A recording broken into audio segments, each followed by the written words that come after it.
Huwag kang matakot, sapagkat ako'y kasama mo. Isayas, Kabanata 41, talata 10. Ang katagang huwag kang matakot o huwag kang mangamba ay binanggit sa Biblia ng humigit kumulang 365.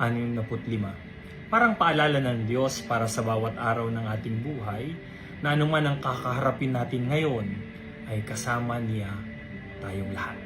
Ang takot ay likas sa tao. Natatakot tayo sa hindi tiyak, sa kabiguan, sa pagkawala o sa pagbabago. Ngunit sa buong kasulatan mula kay Abraham hanggang kay Maria, mga propeta hanggang sa mga alagad, iisang mensahe ng Diyos, pananampalataya at hindi takot, ang dapat maghari sa ating mga puso. Kapag sinabi ni Jesus sa kanyang mga alagad, huwag kayong matakot, hindi niya itinatanggi na may panganib, kundi pinagtitibay niya ang kanyang presensya sa gitna nito. Ang pananampalataya ay hindi nag-aalis ng takot. Binabago nito ang takot tungo sa tiwala. Manalangin tayo. Mahal naming Panginoon, madalas takot ang dahilan kung bakit hindi namin magawa ang iyong kalooban o may paglaban ng kabutihan.